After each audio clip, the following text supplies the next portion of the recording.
Hi guys, it's Kino. Welcome to another video. So today's reading is going to give us some insight about any specific connection in your life that you want to know about, whether that be romantic, a friendship, a work relationship, really any connection that you have with another person that you are curious about.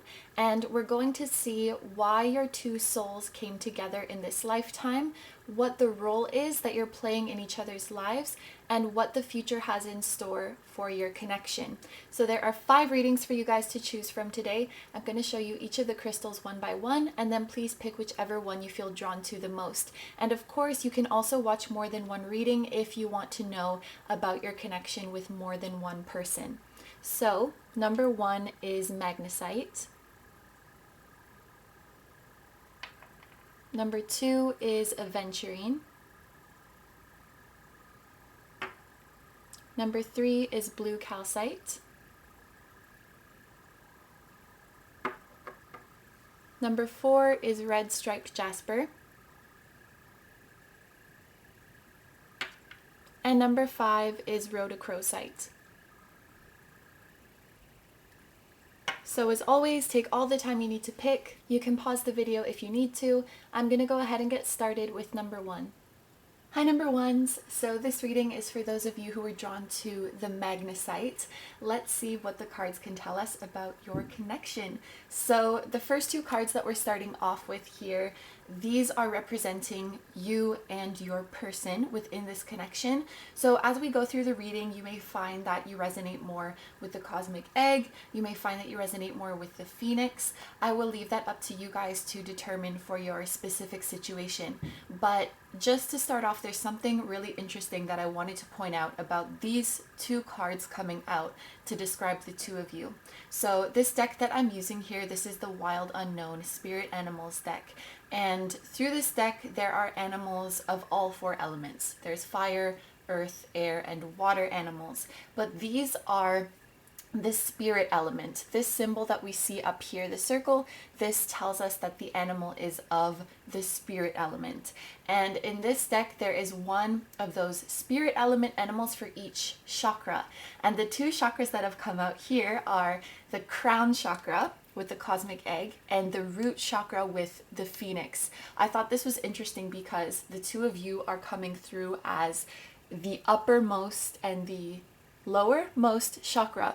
I thought that was really powerful because it's like between the 2 of you lies everything. You complete a cycle together.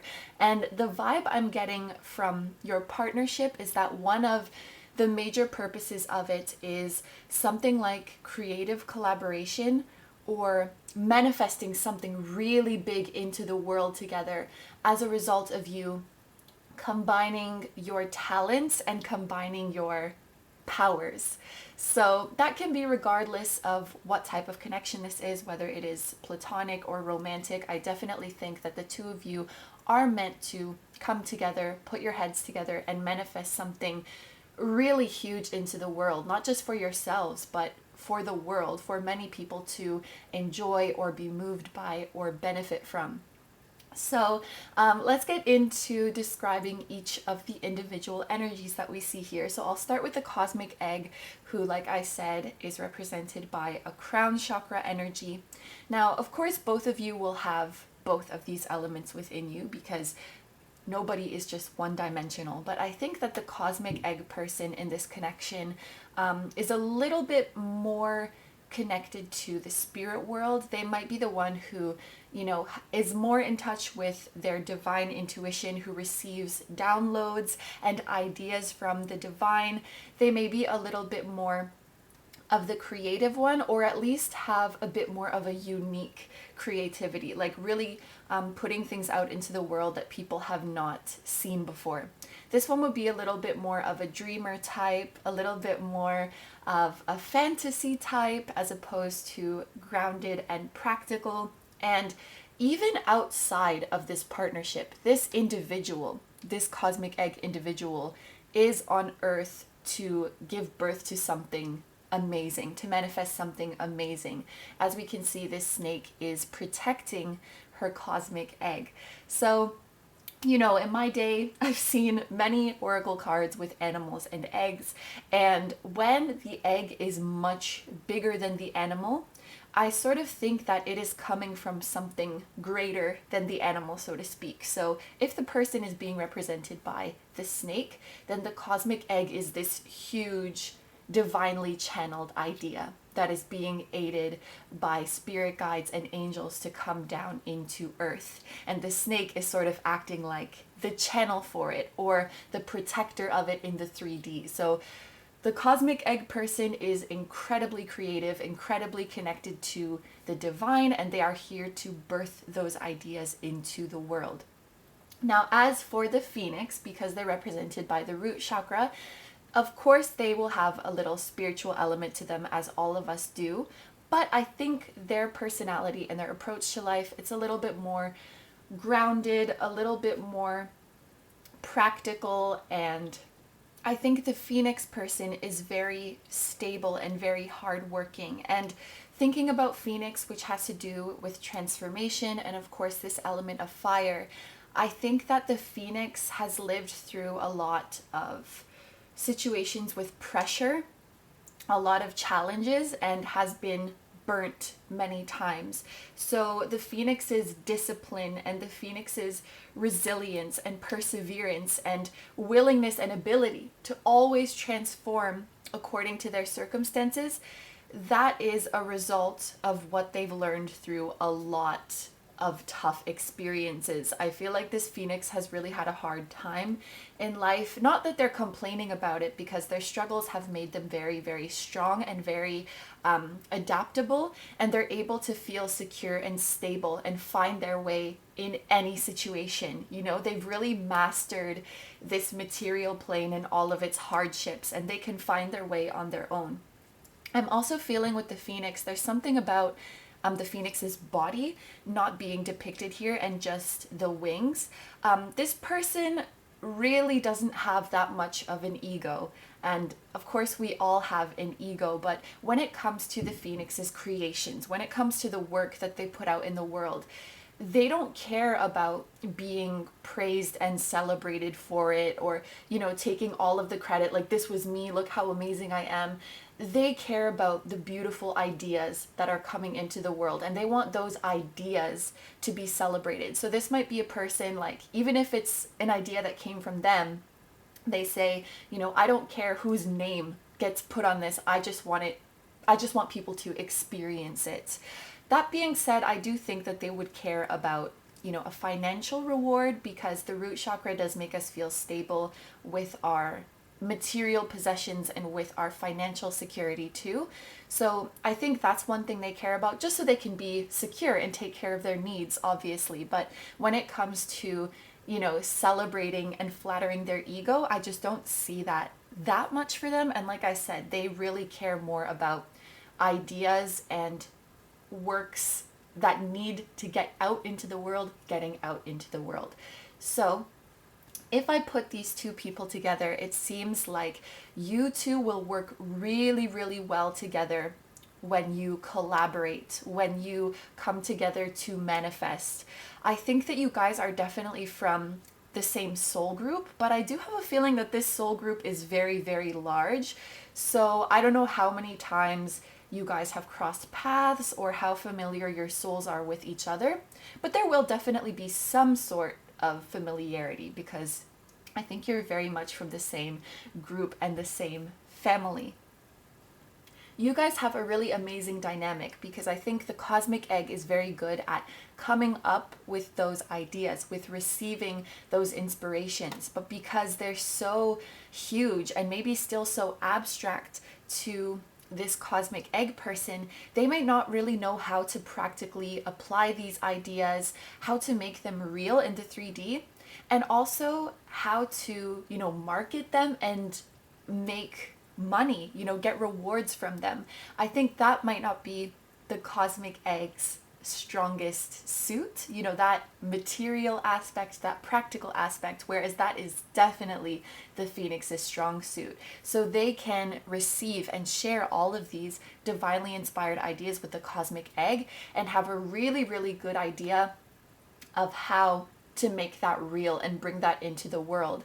And also the Phoenix is very courageous in the 3D world. They are not afraid of any difficulties, any challenges popping up, because they've really been through it all, and there's nothing that can really scare the Phoenix anymore. Whereas I think the cosmic egg, as you can see the snake so tightly wrapped around the egg, maybe they're a little bit scared of sharing their ideas, of executing their ideas. Because while I think the cosmic egg is very, very confident in their ideas and how beautiful, how amazing and unique they are, I think they're worried about what might happen along the way as they try to manifest this on Earth. I mean, their idea is represented by an egg, which is very delicate. It has this shell that could break, and I think the snake is just a little bit wary of the material world, whereas the Phoenix is very well seasoned on this plane. So maybe the Phoenix has had a few more incarnations than the cosmic egg, or maybe they've just been through a lot in this lifetime and they're not scared of anything anymore. So if they work together, we have the idea and we have the execution coming together. And so I just think the two of you can make such amazing things, whether that's a creative art, whether that's a sort of activism, like you're working together for a cause, whether that's, you know, a genius invention that you make together, or a really, really convenient business that a lot of people need. You guys can create something really, really amazing, and your egg will be safe in both of your hands. Your egg will be safe. All right, so let's get into the next oracle cards now. I'm just really loving using these crystal oracle cards right now, so you've probably seen them a lot in my readings. And there's Petalite and Moonstone. So as you can see, I won't be reading reversals today, so everything's going to come up in the upright. So this is really funny because the Petalite, it represents a bridge between the physical world and the spirit world, which is exactly what we've been talking about in the dynamic between the two of you. Petalite here is representing the role that the Phoenix plays for the cosmic egg. So how does the Phoenix change or impact the cosmic egg's experience? And then we have this Petalite, which is showing the bridge from the spirit world to the physical world. And I very much think that the Phoenix is showing the cosmic egg that bridge. And honestly, this bridge can be something that both counterparts show for each other. The Phoenix is showing the cosmic egg how to bring things from the spiritual world down to the 3D. And the cosmic egg is sort of introducing the Phoenix to the spiritual world. I feel like within this connection, the cosmic egg is really going through a birth. So the Phoenix is helping the cosmic egg to be born, to start sharing their ideas and sharing their gifts in the 3D world. And then I think the cosmic egg is helping the Phoenix to have a rebirth. I think that the Phoenix, you know, they're still very passionate and very ambitious and goal-driven, but they might be a little bit jaded, if that's the right word. You know, after all that they have been through, I think it's natural. They may have lost a little bit of steam, or lost a little bit of hope, or a little bit of that dreamer quality, a little bit of that dreamer quality, lost a bit of their childlike wonder, if you will. And they may just see the world through very, very quote unquote realistic, practical view. And so I think the cosmic egg is helping the Phoenix to re-spark that dreamer within them. So there's a birth going on for the cosmic egg and a rebirth going on for the Phoenix. And then the next crystal that we have here is Moonstone. So this is the cosmic egg's role in the Phoenix's life. And again, this is like very literal. It makes a lot of sense. I love when this happens. So Moonstone, and you can even see it in the image here. You can see this person connecting their third eye, or maybe even their crown chakra, to some higher source of intelligence. This to me very much looks like receiving downloads, or connecting to your higher self, connecting to a being in the higher dimensions. And so I think that the cosmic egg person is really going to awaken the Phoenix to this whole concept of spirituality, to the soul world, to the idea of soul family, for example, because maybe the cosmic egg recognizes this connection that exists between the two of them, to the idea of divine purpose and all things spiritual, all things that we can't necessarily see or experience with our five senses in the 3D. The cosmic egg is going to break open that world for the phoenix and get them back in touch with their higher self. So as these two people spend more time together, I think their energies are very much going to rub off on each other, so that the phoenix starts receiving divine inspiration and the phoenix starts receiving downloads from the divine too, and the cosmic egg starts practically putting their ideas into action and knowing what to watch out for and creating, an organized practical plan.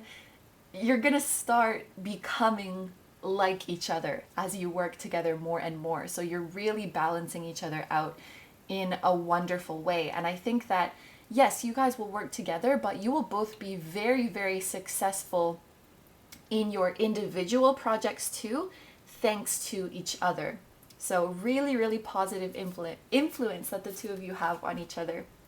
Okay, so now we're going to get into the tarot, and this is going to show us the future of the connection. We're going to look at your connection a month from now, 3 months from now, and a year from now. So let's start with your card for a month from now, and there's the Page of Pentacles.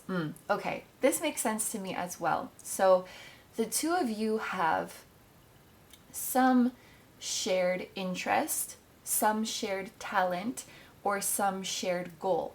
Your approaches might be very, very different, as we discussed earlier, but I think what makes you passionate, or the subject that you're interested in, that you know a lot about, there's going to be something similar between the two of you. So in the next month within this connection, that might come to light. You might discover what it is that you have in common, or if you already know, in the next month, you may start sharing that more with each other and, talking about possible collaboration, possible working together on something.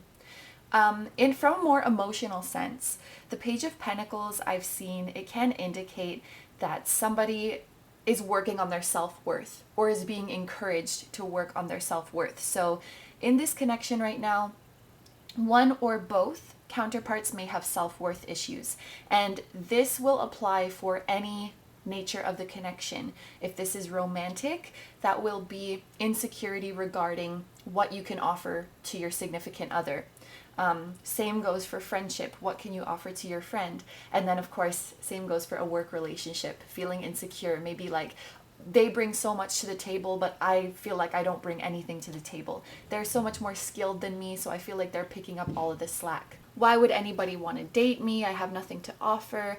There may kind of be somebody in the situation who is thinking like this. So there's going to be a focus on working through and repairing that in the next month. And I'm especially feeling that this is going to be important. If this is a romantic connection you're asking about, that's really going to need to be worked through. So I would advise you not to rush into anything if you're not with this person yet, whether, that's you who is struggling with this or the person that you're asking about, because you cannot find self-worth from somebody else. And I think if you go into a romantic connection without that inner validation coming from yourself, it can lead to many issues and difficulties in your dynamic down the road. So take it slow for now. In this next month, work on your confidence, work on your self-worth. I think that's just a great message for either of you, regardless on where you're at there.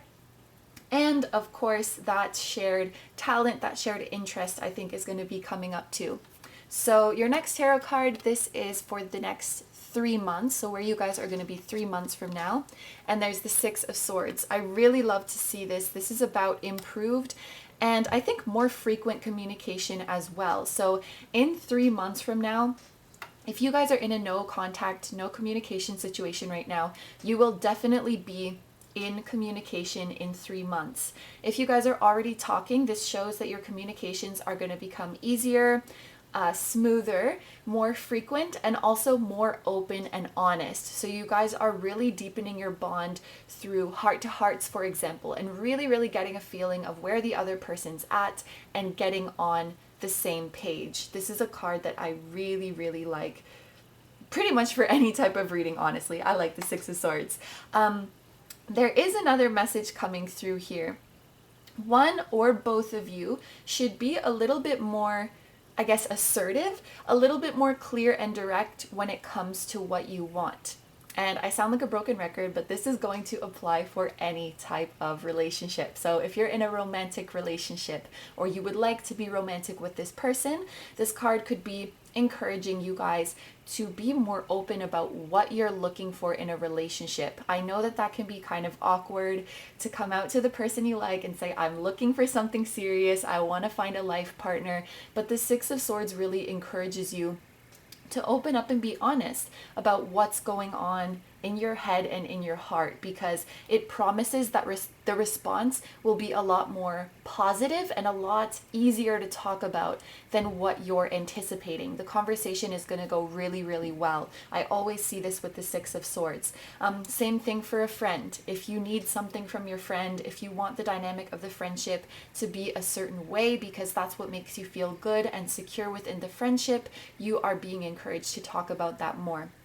And even for a work or a creative collaboration, be more open about the direction that you want to take the project. And if you, especially if you're collaborating on something together, if the other person, adds an element to the project that you don't really like, you can tell them, like, they're not going to be offended. I feel like both of you may be taking this standpoint of like, oh, we'll just do this relationship however the other person wants to do it, and I'll just respect their ideas, and my ideas don't really matter that much. Your ideas matter, and you are just as much a part of this partnership as the other person is. So your wants, your needs, your concerns matter. And I can see how that ties into the Page of Pentacles. If somebody is kind of struggling with their self-worth or feeling like what they have to offer matters, they might not speak up about what they really want or what they really need from the connection, because they're like, oh, well, that person knows better than me, so why would my vision matter, or why would my opinions matter? So that's going to be worked through in the next 3 months as well, so that the two of you are going to be able to talk about anything good, everything bad, everything in between, and it's no hard feelings. Like, nobody becomes offended, nobody becomes upset. It's just open, honest, and loving communication from both ends. Okay, so finally we'll take a look at your year card, so where this connection is going to be in a year from now. And there's the Strength card. So Strength card reminds me of best friends. Very often Strength represents a best friend connection to me, because I guess it's like somebody who has your back no matter what through all of the difficulties of life. So whether this is romantic or platonic, whatever it may be, the two of you are becoming best friends. In a year from now, you will be each other's best of friends in the whole world, maybe in the whole galaxy, in the whole giant soul group. But one thing I want to give you a heads up about is that this Strength card, it does indicate that the year ahead for you guys, there may be challenges. I certainly don't see this as being challenges between the two of you, because we saw that you guys are really going to master your communication with each other. You're going to become very harmonious and very compatible in the way you communicate your ideas. I think this is the circumstances that you're up against, the adversity, so to speak, that you guys are up against. So something like long distance, maybe something like some family or friends getting in the way of something. It could be some gossip, for example. If you guys are resonating with the idea of creating something with this person, it could just be a lot of setbacks, a lot of, maybe rejection, or even people not noticing when you put your ideas or put your works out there. So it's going to be a little bit tough for you guys. It could even be like something financial, or did I say physical distance already? I don't remember. I'm listing a lot of things because, of course, it is a general reading. But remember, these challenges are going to make you stronger they're going to make you closer than ever. And you're never going through this alone, because whatever you're going through, whatever you're feeling in any given moment, no matter how significant or insignificant, you can know for sure that you can tell this person without being judged, without being dismissed. You will only be understood and validated and supported. So as tough as the road might be for you guys in the coming year, your bond, your relationship is becoming rock solid. Now I should say I'm not really getting any vibes of like tragedy or anything like that coming through with the Strength card. I think it's more of just frustrating setbacks where you really feel like you should be getting more out of what you're doing, but the circumstances are not allowing for it. It feels something like that. So it's more of a frustration, more of an annoyance than, complete heartbreak and tragedy. But it is going to improve your communication skills and, well, I'm repeating myself now. Your bond is becoming very, very strong, and the two of you will be like the best friends of your lives in a year from now. So there's a final oracle card for this reading, and it's Encountering Conflict. And these are really cool. They have a message on the back side as well. Actually, I don't know which is the front or the back, but I don't choose sides, I take a stand. I love this because it really confirms that idea that whatever conflict you guys are coming across, it is not between the two of you. This is not something like we are against each other and one of us is right and one of us is wrong. It's whatever comes our way, we're facing it together. And I'm getting a message even that even if there is a conflict that takes form of a disagreement between the two of you, it is still not going to be like, we need to figure out who's right in this situation. We need to argue our points. You're always, always in it together, talking it through, remembering your common goal, remembering that you're on the same page, and knowing that there is always room to fill both of your needs. There's always room to address both of your concerns and come to a conclusion that is going to make both people happy.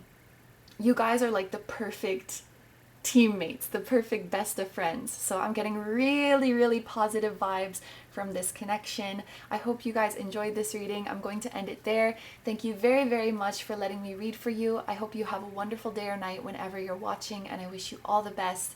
Please take good care of yourself, stay healthy. Don't forget to like, comment, and subscribe if you feel like doing that, and I'll see you in the next video. Bye-bye! Hi number twos, so this reading is for those of you who are drawn to the green aventurine. We're going to take a look at your connection between you and the person that you're asking about. So the first two oracle cards that have come up are representing you and your person. We have the moth and the panther. So through this reading, you may find that you resonate more with the moth. You may find that you resonate more with the panther. I will leave that up to you guys to determine for your specific situation. But there are a few things that I want to point out in these cards. First is that the two of you are coming through as the element of air and the element of fire. These are two elements that are very compatible together. So this tells me that when the two of you are living in alignment with your highest self, the two of you are naturally very, very compatible, and your differences complement each other. The differences between the two of you actually create more ease and more harmony in your relationship rather than creating conflict and blockages. So your differences should be very celebrated. The other thing that I'm noticing is that both of these cards have the same colors in them. They have a yellow color and a green color, which actually matches really well because you guys were drawn to the green aventurine heart. So the strongest connection between the two of you is going to exist in your heart chakra as well as your solar plexus chakra, which is that yellow color. Because you have this heart connection, it means that you're really going to understand each other emotionally, and you're going to find that naturally you have a lot of compassion, a lot of empathy for each other. You handle emotionally sensitive topics very well with each other, and I'm even feeling this message of like, you kind of have a soft spot for each other. So if one of you is usually not the most, sweet and sentimental and affectionate kind of person, the other counterpart will really bring that out of them. And then with the solar plexus, I think that you guys really empower each other. You help each other to feel confident. And the message I'm getting for this part is that you really help each other to feel like what you have to say matters, or what you came to do in this life matters. Your individual expression matters. And of course, it's not that you can't feel that or don't feel that on your own, but I think the dynamic that the two of you have is really, really supportive of that belief and that truth of I matter, I have a place in the world that is just for me, and I deserve to express my opinions and my talents and my creativity, whatever it might be. This connection is a really safe and supportive place for both of you to do that. And then one other thing I'm noticing is that while the moth has this green and yellow over their whole body, for the panther, it's in their eyes. So this is making me feel like the panther always has their eyes on the moth. Like from the moment that the two of them met, the panther has always been watching the moth, always looking at the moth. So I definitely think that one meaning of this is that the panther is very, very protective of the moth, so always watching over them to make sure that they're safe and happy and that they're not in harm's way. The panther could have even been a spirit guide of the moth actually at one point in a past life. That's pretty common with soulmates, that they are each other's spirit guides in the soul world, and perhaps even in this lifetime the panther's higher self is a very protective spirit guide for the moth. But I think another meaning of this panther's eyes on the moth is just quite simply that the panther finds the moth very, very beautiful, very physically attractive, and just simply likes to watch the moth. So let's get a little bit now into the individual counterpart's personality. So we have the moth here. The person represented by the moth definitely seems to be the more delicate one. I think the way the moth might go about life is sort of fluttering around, traveling around, and seeing what is there for them. And if they see an opportunity, then they will stop and land on it. Whereas the panther, charges forward and directly pursues the opportunity. So the panther might be a little bit more of an active approach, and the moth might have a little bit more of a passive approach. I'm also thinking that the moth will be very, very attracted to the panther as well, because the panther is the element of fire, and I'm thinking of like a moth going to a flame. So there is definitely a very strong mutual attraction, regardless of the nature of this connection. But there is another message that is coming to mind with this, moth to a flame analogy. I think the reason the moth might take a more passive approach in life is because there is a little bit of fear. It's almost like the moth is afraid of what they really want. The moth is afraid of what will make them really, really happy. The same way a moth could be drawn to the light of a flame but then get burned by it. I think there's this fear within the moth that the pursuit of what they want is going to hurt them. So maybe they're afraid of failure, maybe they're afraid of criticism or afraid of rejection, but there's something that is stopping the moth from being exactly like the panther and just directly charging at what they want. So this flame that we're talking about in this analogy, this could be, for example, a career path that the moth really wants to follow, a project that the moth really wants to start, but they're afraid. This flame could even be love itself, like the moth wants to experience love and wants to experience a connection, but they're afraid of that. They're afraid of being vulnerable. So there's this sort of feeling that the thing that I want the most, the thing that I love the most, is also the thing that's going to hurt me. So the moth doesn't really seem like the assertive type or the type to make the first move, whereas the panther very much does. I think the panther takes more of a chaser role with any area of life. When that comes to relationships, when that comes to work, they're a go-getter. They want it and they go get it. They go after it.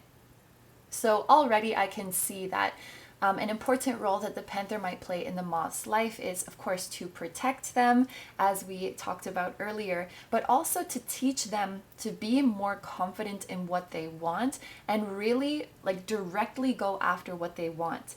And the first step of that is to be very honest with yourself about what it is that you want, and then come to the realization that it is not going to hurt you and that you deserve to pursue this and enjoy this. So I think the panther is not only a protector, but a very strong motivator for the moth. Now, with the moth representing the element of air, or being represented by the element of air, the moth could be somebody who gets in their head a lot. So they may tend to overthink about all the different possibilities, some of which are real, some of which are not real. But they're very big thinkers. They're very big thinkers, and I think they really pay attention to all the little details of a situation just because of the delicate nature of the moth. I think they're very, very sensitive to, the slightest shift in energy or the slightest little detail. And I think that's something that can teach the panther. I feel like sometimes the panther can get tunnel vision and can sometimes, I don't want to say that they become inconsiderate, but maybe they just don't stop to look at the intricacies of a situation or the nuance of a situation. So the moth tells the panther to slow down and look at all of the different possibilities, look at all the different facets of a situation. And I think the moth helps the panther to become more sensitive, more sentimental, and more attentive. Not just attentive and hyper-focused on one thing, but on the whole world and all of the hypothetical possibilities. The moth is really opening the panther's mind. So I think this is a very harmonious relationship. I think this is definitely a soulmate relationship because we have the same colors coming through here and because of the compatibility that we see here between fire and air. So let's take a look at the next oracle cards. I'm going to use my crystal oracle cards, which I'm really loving at the moment. So there's hematite and smithsonite. So as you can see, I'm not taking reversals in this reading. Everything is going to come up in the upright position. So we will start over here with hematite. This hematite card is representing more of the role that the panther has in the moth's life and the influence that the panther has on the moth. And I really love this because hematite, like most black stones, it has this grounding quality to it and it has this calming quality to it. Also protective, so it matches very, very well. I really think the panther helps to comfort the moth, helps to bring the moth down to earth, so that when their mind is fluttering in all different directions, thinking of all the different possibilities, they can just come back to the here and now, come back to the present moment and relax and know that everything is okay. And I think the panther helps the moth to discover and be really honest about what it is that they want, because remember, these two are connected in their heart space, which makes them feel, well, this is you guys, which makes you guys feel very, very safe around each other. So the moth doesn't have to, hide and mask and be indirect about what they want, because they know that the panther will respect their wishes and even help to fulfill them. So, and the moth might not even know what they want sometimes, but the panther has this way of calming them down, bringing them to the present moment and helping them to be centered and feel protected, safe enough to express what it is that they really want out of their life, out of the relationship itself. The moth feels safe to communicate that. So when it comes to smithsonite, this is a stone that helps you to get mental clarity and find the perfect solution to your problems when things get overwhelming. So I think that there is something about the moth helping the panther to see more facets and more details of a situation that is going to help them to come up with more creative and effective solutions in your life.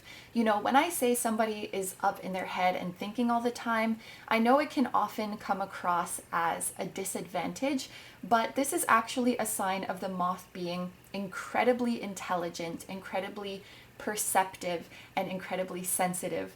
I feel like being really, really smart and intellectual, it's a blessing and a curse, because you can definitely start to overthink and stress yourself out.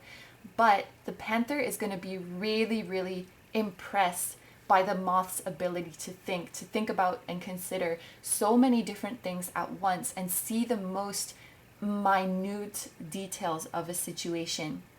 So really the moth is opening the panther's mind, so that the panther says, wow, like I never thought about that situation that way, or I never thought that this could be a factor to consider, or that this could be a solution to that problem. I never thought that, this could make a certain person feel that way. They start to become more conscious, more considerate, especially of the complexity of other people. I'm also just noticing now that both of these animals are like, nocturnal. I think the panther is nocturnal. That's embarrassing if I'm wrong, but I think there's something about them being active at night and having night vision, and then of course moths coming out at night. And both of these cards are very, very dark, so that may be where I'm getting that idea from as well. So I don't really know what this means. This could maybe be talking about the two of you really uncovering your shadow sides with each other, really uncovering those more unknown aspects of your personality, or those aspects that sometimes you don't really like to associate with and you like to hide away. But again, because you're so safe with each other, everything can come up to the surface. You can shine light on everything, your strengths, your weaknesses, your hopes, your fears. You are transmuting this darkness together, because when you're together, you're not afraid of the darkness. For those of you who are asking about a connection that involves any sort of collaboration, like creative collaboration, working together on something, maybe you guys are just more active at night. Like that's when you guys really get your inspiration. That's when you really channel ideas from the divine. That could be a quite literal message for some of you, but I'm also leaning towards the more abstract interpretation of dark, having to do with your shadow, having to do with your hidden parts. Those are going to come to light so that you can embrace them together and transmute them together. So this is a very deeply healing connection, and I do have a feeling that your souls are together a lot.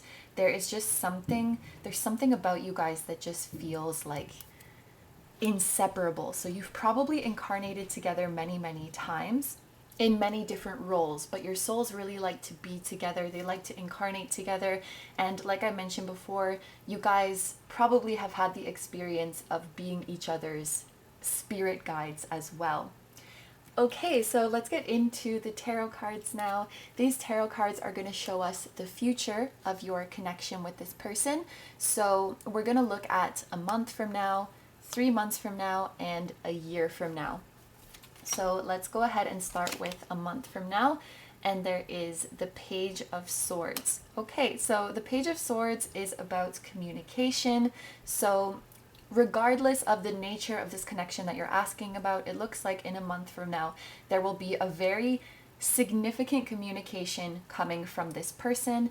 If this is a no contact situation, this card tells you that you will be back in contact in a month. And I think it's that this person is going to reach out to you. If you guys are already in communication, then in a month from now, perhaps this person is reaching out to you to, get deeper into what they're thinking about you, how they're feeling about the relationship. They may come to you with some sort of offer or proposal, but I feel like you guys are going to be talking very, very frequently in a month from now and really developing your friendship. So again, regardless of the nature of this connection, I guess I don't see things getting too romantic or too affectionate in a month from now. Maybe that doesn't even apply to your situation, but the exchanges definitely feel more of a friendly nature. So looking at the 3 months from now card, we see the World. Interesting. I wonder if some of you guys are in like a long distance situation, or there would be travel involved somehow in your connection, because 3 months from now, I am seeing that somebody in this connection might be traveling.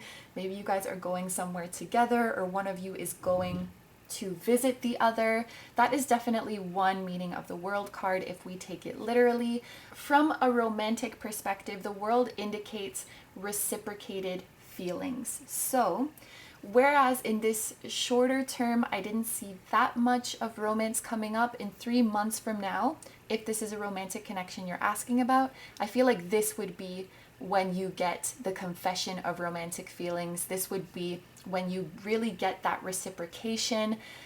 At some point in that 3-month window, I think there's going to be a talk of taking things to the next level. Whatever stage you're at in your relationship, your person is going to express a desire to further the romantic connection between the two of you, to take it to the next chapter. And then if this is a collaborator, a work relationship, something like that, this indicates a really significant accomplishment, something coming to completion. So something that the two of you have been working on or discussing is coming to a successful fruition now. So you guys are going to be enjoying the achievement of that. You're going to be enjoying recognition as well. So a lot of people are going to see what you're doing. A lot of people are going to like what you're doing and really admire you. Regardless of the nature of this connection, a lot of people, I think, are going to have their eyes on you in 3 months from now. Even if it's something like, wow, they're such a perfect couple, I wish I could have a relationship like them. They are such perfect friends, I wish I had a friend like that. Just, of course, apply it to your situation, but the connection between the two of you and whatever you're doing together, it is gaining some recognition or gaining some popularity. So the final tarot card that we have here is going to be a year from now. So let's see what we have for you guys. The Queen of Cups. Beautiful. So we have talked about in the beginning of the reading that your approaches to life, and maybe also the way that you process emotions, could be quite different from one another. And so there's going to be a lot of communication in the beginning for the two of you guys to really understand, how the other person's mind works, how the other person confronts or avoids problems, the other person's emotional process, what makes the other person the most happy, what makes the other person the most scared. And they will be quite different, like I said, so there will need to be a lot of verbal communication at first for the two of you to really understand each other. But I don't think that this is going to be hard. Remember, I said in the very beginning, your differences do not create conflict, they create more ease and more harmony. So what makes this so easy is that the two of you are very respectful of each other, and you're so willing to open your mind and open your heart for each other and try to see everything from the other person's point of view, because at the end of the day, you both want each other to feel understood and to feel validated, whatever you're going through. But what I see is that in a year from now, that sort of at-length communication may not be necessary for the two of you to understand each other. It's going to become like second nature. The Queen of Cups to me denotes this very strong, intuitive, and empathic connection. So whereas in the shorter term, we saw more of, having to verbally work things out and verbally express things, in a year from now, I see more of just a deep, intuitive understanding of the other person. So they don't necessarily have to tell you what they want or tell you how they're feeling. You can just sense it, because I think spending so much time together in the next year, which you will be, just in case you need that confirmation, spending so much time interacting with each other, being together in the next year, you're just gonna get it. It's just going to click. You're really gonna get a feel for each other. I think that's the best way to put it, because this is a Cups card. This is all about feeling and emotions and intuition. So you just understand each other in a way that you cannot describe. And I think that will continue to impress people. At this 3-month point, you're already catching people's attention for the way you work together. And in a year from now, I think that's still going to be the case. Like, just the way the two of you get each other, the way you two understand each other, the way you click and you just maintain that harmony so effortlessly, I think other people are going to notice that as well. But yes, in a year from now, there is a very significant deepening of this bond. And I think it will almost feel like you guys have a psychic connection to each other. You just always know what the other person is going through. You know exactly what to do, exactly what to say. Not it feels like you have a psychic connection. You do. You do have a psychic connection with each other. And the Queen of Cups is also incredibly nurturing. So I think that goes really well with your heart chakra being the strongest thing connecting you. You guys are so nurturing, protective of each other, affectionate towards each other, especially, of course, if this is a romantic connection. You're going to be really, really sweet to each other. And a message just for a select few of you, because, of course, this is not going to apply to everybody, but in a year from now, the two of you might have a family together. So you might have a child or be talking about having a child. Of course, that's going to depend on the nature of this connection and your age. So if that's not resonating with you, just throw that out the window. I think that's just for a very small group of you. You guys might be starting a family together or having a child together. Who knows? It might even be just getting a pet together. It really, really depends on your situation. But I just say that because the Queen of Cups is like a motherly figure and can represent somebody who has children. So I just wanted to leave that message there in case it does resonate with anybody. So now let's get into the last card of this reading. Your final oracle card, it says Unraveling Codependency. Only I have to feel good about my choices. I think this very much speaks to the dynamic that the two of you guys have. This is reminding me of that strong solar plexus energy in your connection.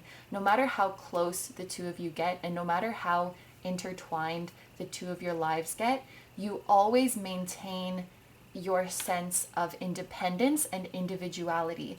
And when either one of you makes a decision about your life, the other person is not there to judge that decision or give you like advice or give their opinion, unless that's what you asked for, unless you came asking for advice. But if you come to each other and say, I want to do this, then the other person says, okay, let's figure out how you can do that. And they're all ears and they support you. It's never like a, why do you want to do that? Don't you think you should do this instead? Well, I think this should be better for you. There's none of that. You're completely independent. You can do whatever you want. So, also, I just realized this could be actually a fear of the moth, is codependency. We talked about in the beginning how the moth might be afraid of moving towards love or moving towards connections. And maybe it's because they're afraid of becoming codependent. Maybe they're afraid of becoming too attached. They're afraid of having to rely on someone or depend on somebody. I should say now that depending on somebody and needing somebody is not a bad thing. We are humans and we all need somebody. Nobody can survive entirely on their own. That's just not how this works. We are social creatures. We need companionship and we need to help each other out. But I think the way the moth is looking at it is, the more I depend on somebody and the more I rely on somebody, the greater chance they have of hurting me. So maybe the moth got really badly hurt in the past when they were too attached to somebody, and that's just staying with them. But that will be resolved in this connection, of course, because the panther is such a warm and loving and nurturing presence for the moth that they feel safe to let go of those fears. But I think mostly this card will be talking about the two of you being completely free to do whatever you want in this relationship, and you're really only here to protect and support each other. Okay, so I'm going to end the reading there. Thank you very, very much for letting me read for you. I hope you have a wonderful day or night whenever you're watching, and I wish you all the best. Please take good care of yourself, stay healthy.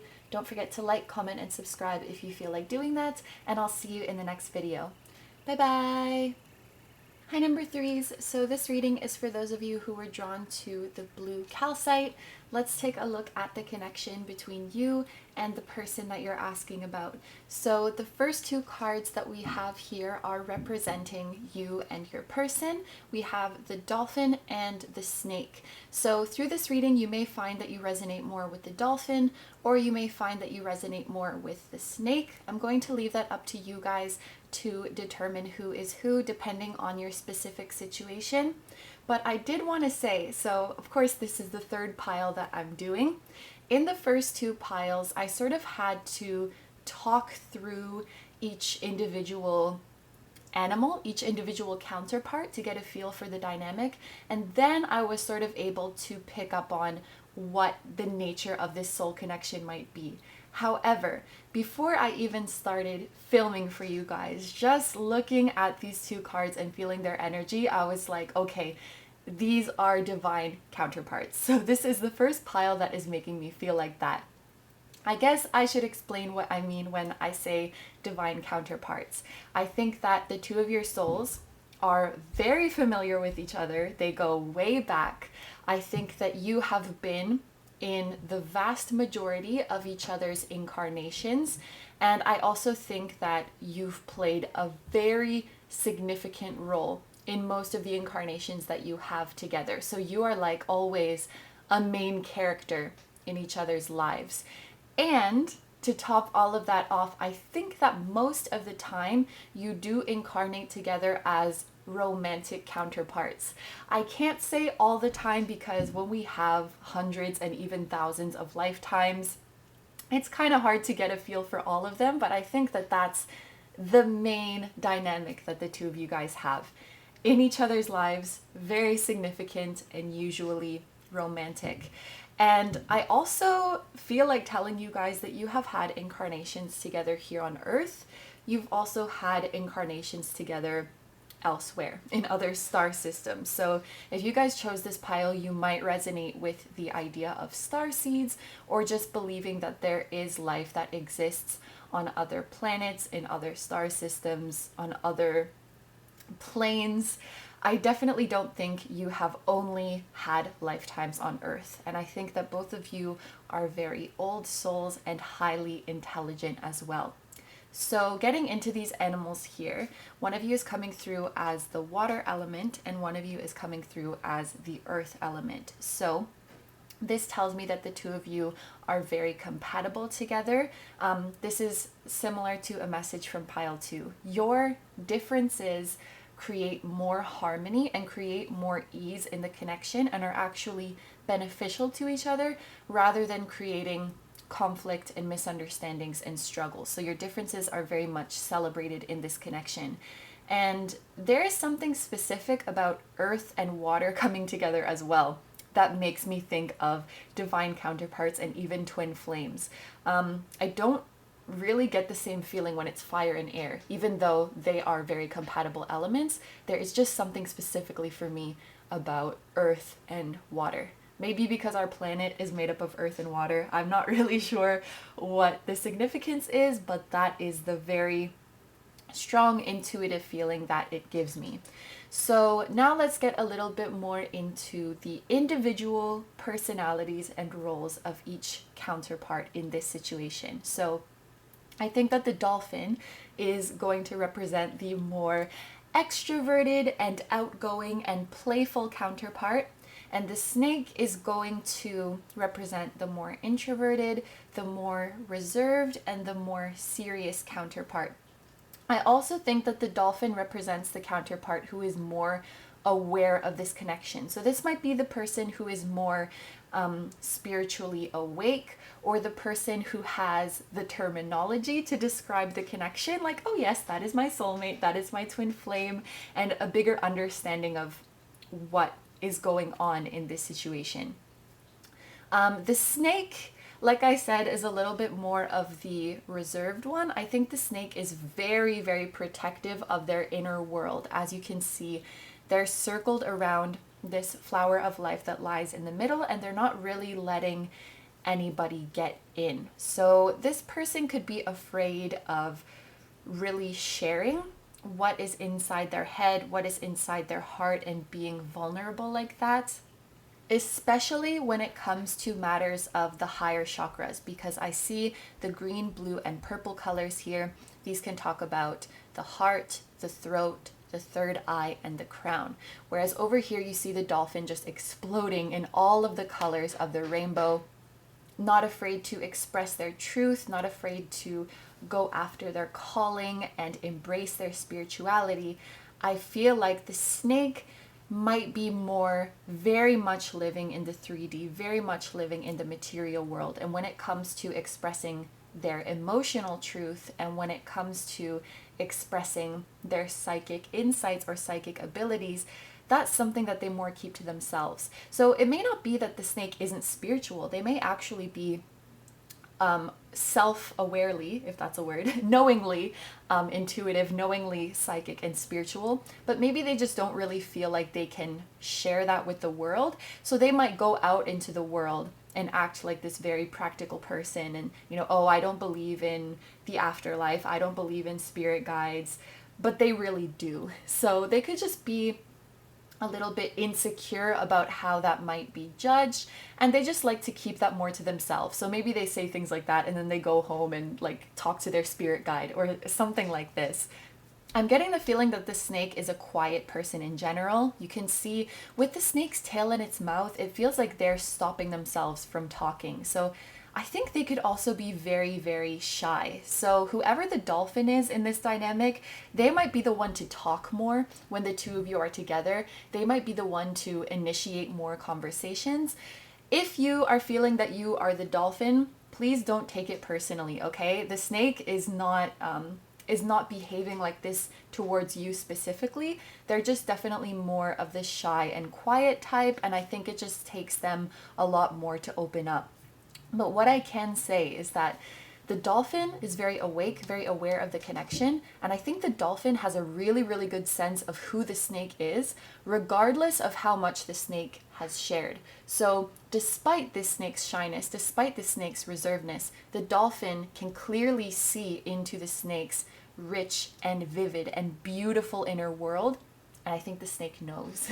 The snake knows that the dolphin can see right through them and see right into their heart and is connected with them even through the third eye. I think the snake has this awareness as well, that there is some telepathic connection going on here. You know a lot about this person through claircognizance and clairsentience, so maybe not things that you have been told in the 3D or experienced with your senses, and the same goes for this other person too. So there's a very strong psychic connection here. So I'm already seeing that a role of the dolphin in the snake's life might be to help them open up more and really proudly own this spiritual nature of them and really own their authentic expression. But let's take a look at the further cards. I'm going to take some of my crystal oracle cards. I really love these ones. Numite. And I don't know how to pronounce this one. Maybe Agerine? That's what it looks like. But just one moment. I've been looking at the numbers on these cards as I do the readings, and so far there hasn't really been anything super significant or that I felt like was worth noting. But here we have the number 38, which 3 and 8 adds up to 11, and then we have the number 1. So you have an 11 and a 1.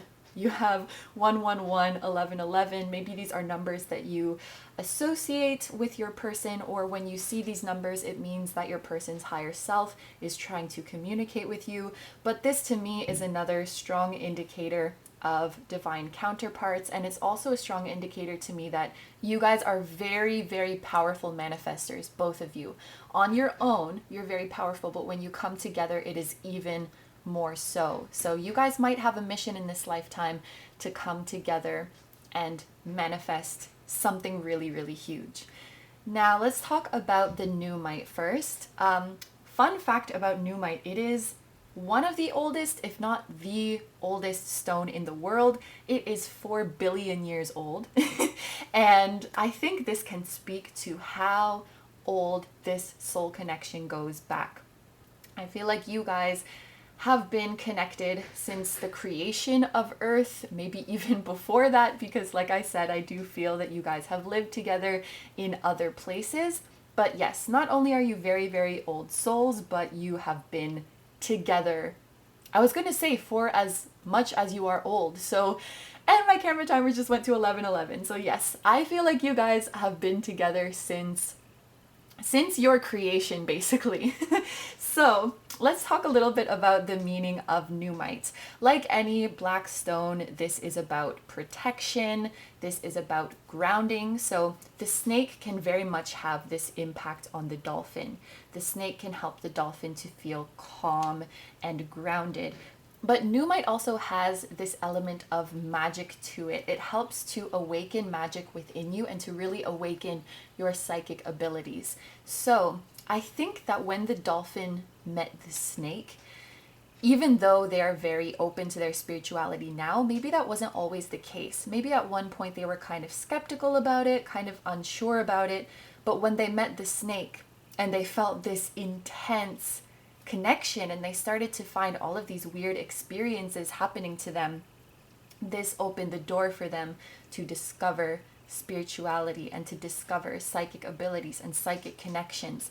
And as they learned more and more, it all started to make sense why they feel this way towards the snake and why the snake and the snake's energy keeps following them around, is the word that's coming to my mind, following them around and appearing in their life in so many mysterious ways. So it started with the connection with the snake, but it doesn't end there. The snake just opened the door for the dolphin to explore this whole spiritual world and get a deeper understanding of who they are as an eternal soul and not just as a person. So over here on the other side we have, oh my gosh, Agerine. I think, somebody please correct me if I'm wrong. This will represent the impact or the role that the dolphin has in the snake's life. So again, this is also a black stone. Very interesting that you're even both coming out as the same color. There is just so much confirmation in this pile of divine counterparts, if you ask me. But again, this is also a very protective and grounding stone. But this one in particular, it has a stronger energy of like empowering somebody, making them more confident, making them more strong. So I can very much see how that would be the impact that the dolphin has in the snake's life, because the snake has all of this beauty in their inner world, and they see this dolphin who has that same beauty but is expressing it so confidently and so openly and so freely. And I think that really inspires the snake, and it becomes a source of strength for the snake to express what's going on, to take this tail out of their mouth and let this beautiful flower of life expand into the world. So yes, the dolphin is a great source of strength for the snake. And I actually believe that this stone, you can see I'm avoiding saying the name because I don't know how to pronounce it. I believe that this stone is actually found in volcanoes. I'll put a little correction down here if I'm wrong, but I believe it's found in volcanoes. So the dolphin can help the snake erupt in some way, like let all of that burning passion that is coming out. And finally, because you're both coming through as these protective black stone energies for each other, I would say that when you guys are not incarnated together, you are definitely there watching over each other. So basically, you're always together. Either you're together on the physical plane, or one of you is on the physical plane and the other one is acting as a very loving protector and spirit guide. And in this life right now, sometimes when you feel that loving guiding presence with you, it is this person. It is this person's higher self guiding you. You guys are very safe together. And especially when you are incarnated together, like nothing can go wrong. And it's not just the two of you. You guys will have a team. You guys will have a team of other soul family members always looking after you and always protecting you.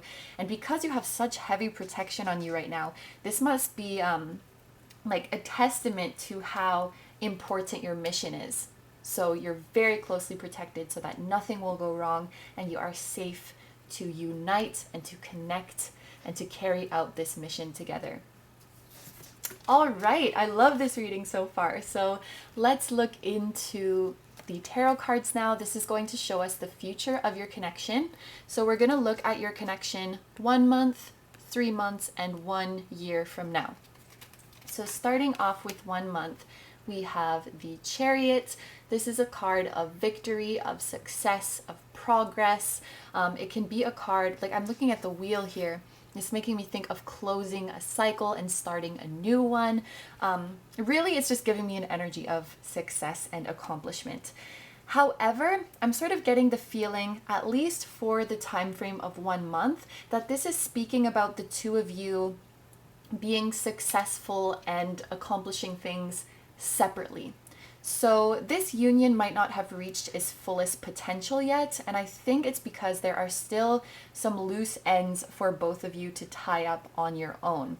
I don't necessarily think that these are super, hard or painful lessons, but there may just be some accomplishments that you're meant to reach on your own first, some experiences that you're meant to have on your own first, maybe focusing on your career, focusing on your personal goals, and really tying up a chapter of your life.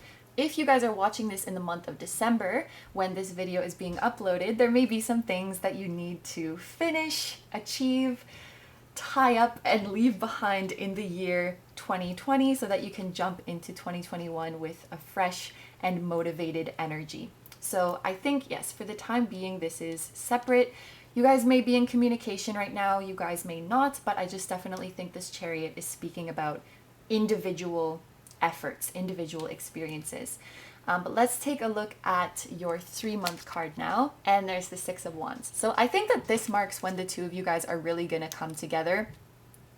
You've had your successes alone, and now you're going to come and have your successes together.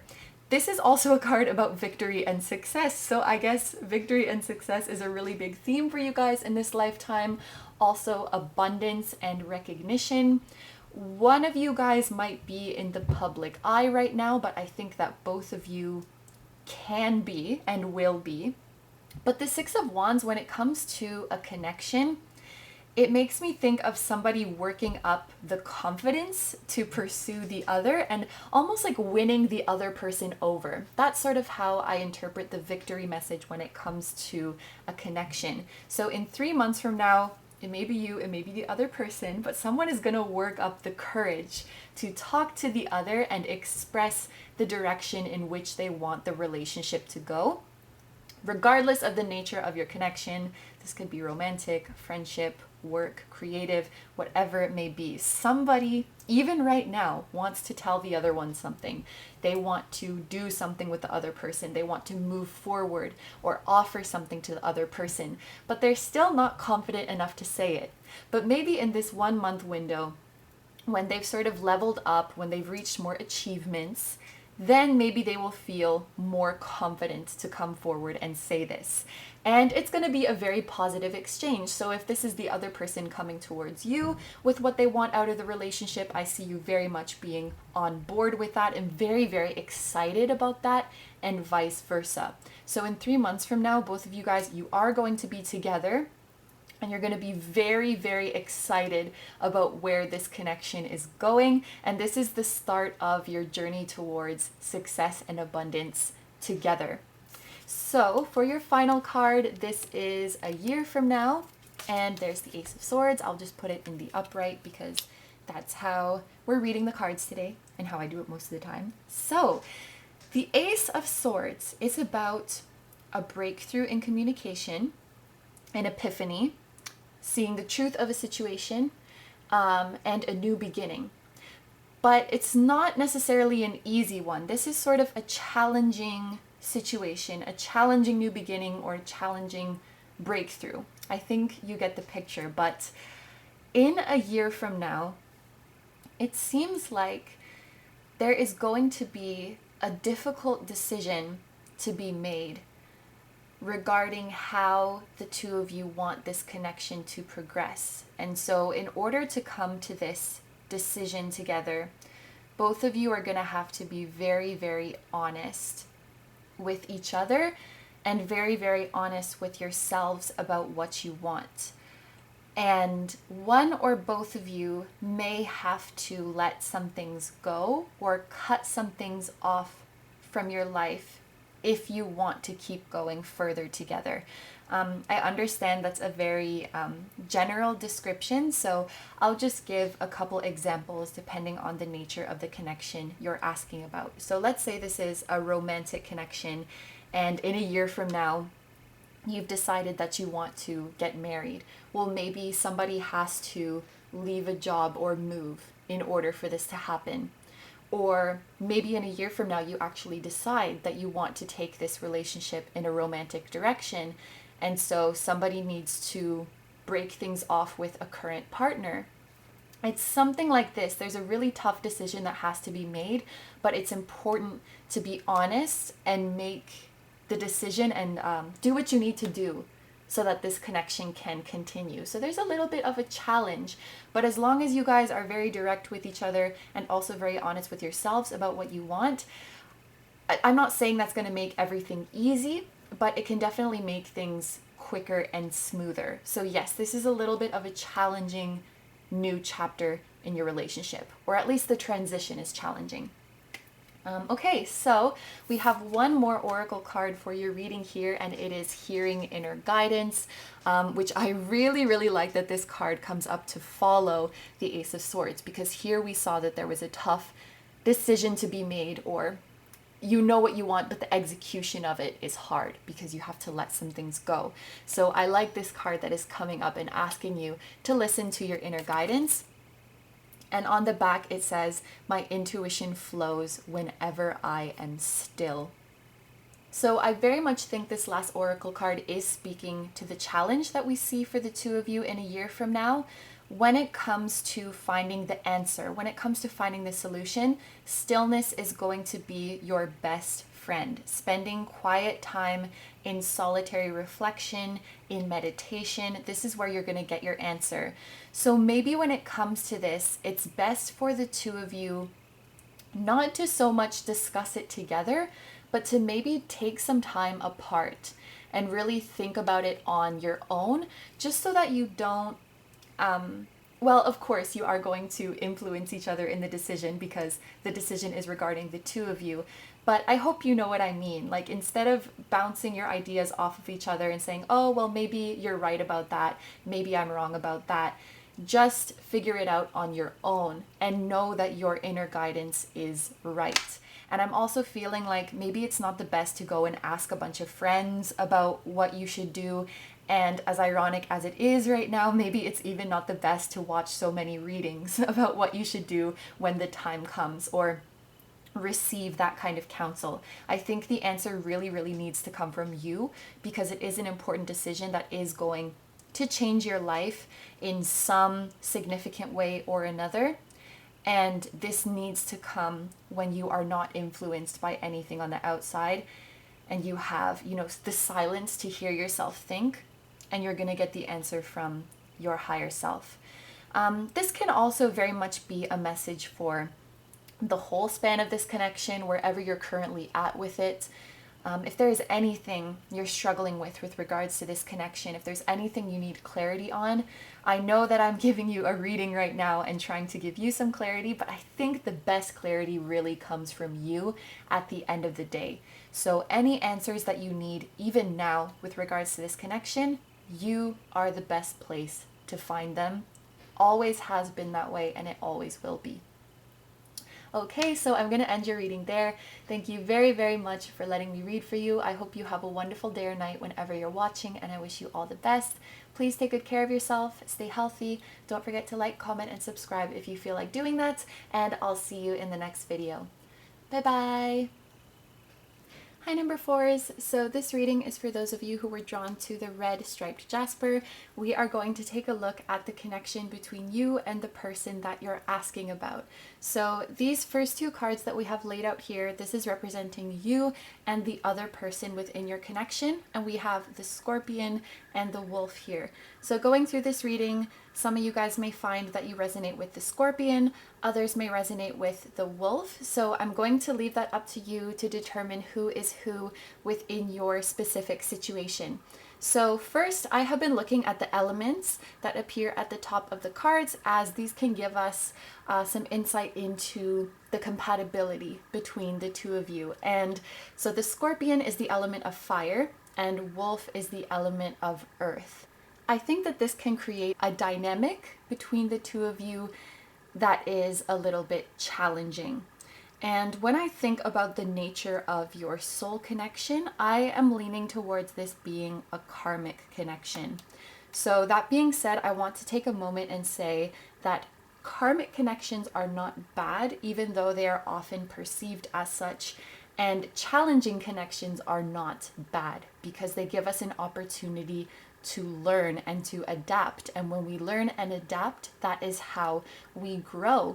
And that is how we advance on our path to spiritual mastery, if you will. So I definitely think this is a beneficial connection.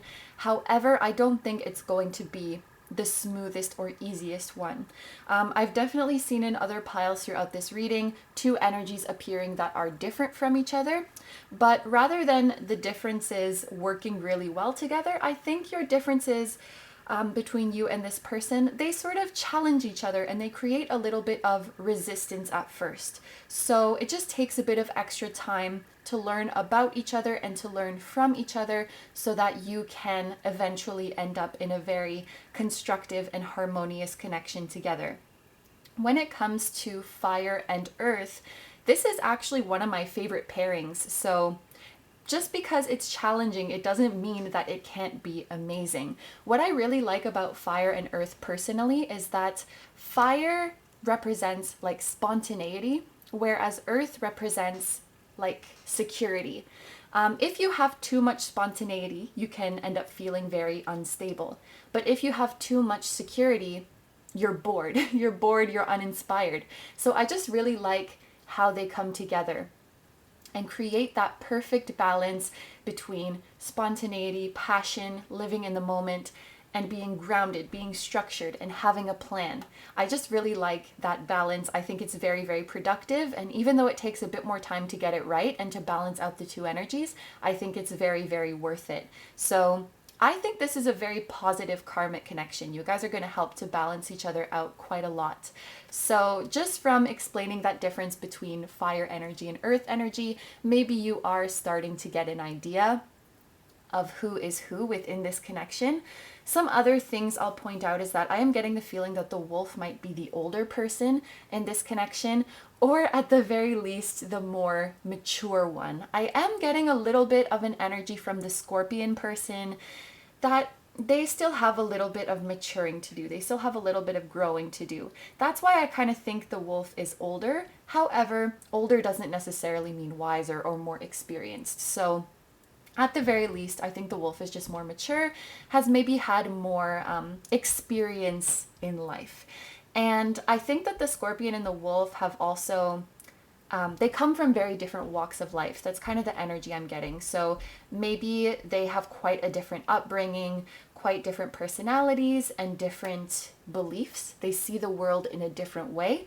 So there is really a lot of learning and a lot of reflection on new perspectives that can be experienced within this connection. Something that I think the Scorpion and the wolf have in common is that they're both very ambitious. They're very driven and determined to achieve their goals. I think it's the approach that is different. The Scorpion is more of just like a go for it, act first, think later, learn from your mistakes, learn from that trial and error. Whereas I think the wolf takes a more cautious and conservative approach. Maybe they've, tested the tried and true methods and they sort of stay, I think, a bit on the road that is more traveled. However, they are independent. Both of these people are independent. So I think that the wolf certainly doesn't have a problem going at it alone and finding their own way, but they might just tend to stick to more conventions or take more precautions, whereas the Scorpion, I think, is a little bit more, well, I guess you could say reckless, and they take more risks, which are sometimes rewarded and sometimes end up in disaster. But I feel like the Scorpion just doesn't care. They just go for it and see what happens, and at the end of the day, it's an experience. Also, when it comes to just their disposition, I think that the Scorpio could be, for example, a little bit louder, a little bit more out there, more gregarious, more outgoing, whereas the wolf tends to keep to themselves. I wouldn't say like they're shy in any way or antisocial in any way, but I think they just like to stay in their own lane and mind their own business and keep to themselves. And maybe that's also why I'm getting a bit of an older vibe from them. The wolf almost has a bit of like a been there, done that attitude, which that's not good or bad. I think that's just the way they are.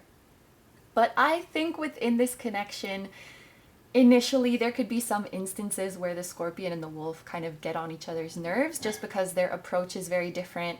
They may not see eye to eye on everything, but I think this can be a really beneficial partnership because the scorpion is going to teach the wolf to be more spontaneous and to take more risks and to sort of rekindle their passion in life and rekindle their inspiration in life. And then the wolf is going to help the scorpion to be more structured, to be more responsible, and more practical in their approach. So let's take a look at your next oracle cards. These are the Crystal Spirit Oracle cards. There's Black Tourmaline and Obsidian. And as you can see, I am taking all of the cards in the upright position. So, interestingly, this is the third reading out of 4 that has a black stone. And this is the second reading out of 4 where both sides are black. So again, this is going to be a heavily protective connection. I will interpret this as the same way that it's appeared in other readings. I just feel like it's appropriate to do so.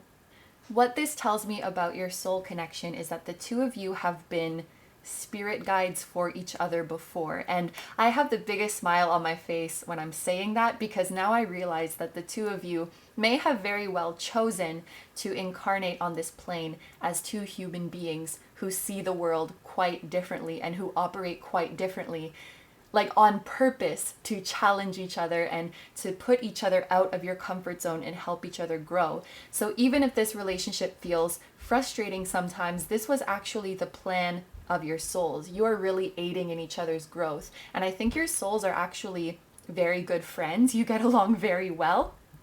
I am not sure how often you guys incarnate together because the energy that I'm feeling from your souls is like, if we put it into human terms, it's like two friends who, they don't see each other that often, but it's a very low maintenance friendship. And when they do see each other, everything's still great. Everything just picks back up and that love is never lost. So maybe you guys, incarnate together and then you go off and do your own thing and then you come back together and catch up. But I think you guys really, really love working together. I think you guys really love working together. So let's get into the meanings of Black Tourmaline and Obsidian now. So this is like the third time I said this today, but that's because the black stones just keep coming up. Black stones are protection stones. They help to ground us and feel safe, and they help to clear away negative energy. I feel a bit of a different vibe from the Black Tourmaline and the Obsidian. When it comes to Black Tourmaline, and this is going to be the stone that tells us the role that the wolf plays for the scorpion, so the impact that the wolf has in the scorpion's life. Black Tourmaline to me is like protecting from psychic attacks, protecting from negative energy coming in. So it's like you're here and the Black Tourmaline acts as a shield around you so that nothing negative can get to you and infiltrate your space and mess with your energy. So I think the wolf can protect the scorpion from getting in too much trouble when they're being a little bit impulsive and taking risks. Maybe in the moment for the scorpion, it feels like the wolf is trying to limit them or trying to tell them what to do or what not to do.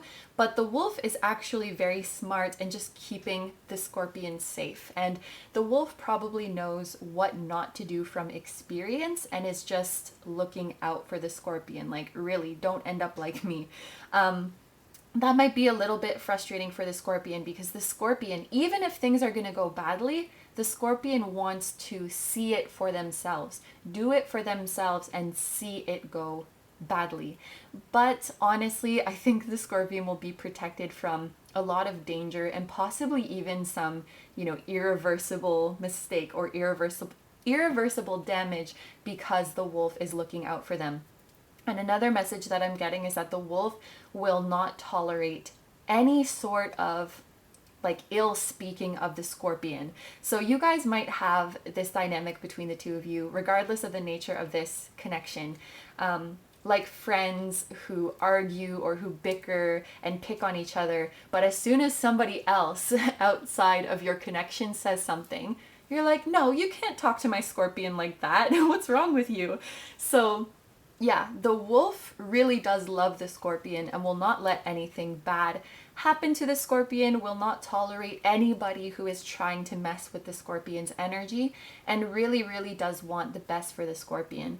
It's almost as if, like, the wolf wants the scorpion to still be their authentic, crazy self, but in a safe and controlled environment so that nothing really bad can happen to them.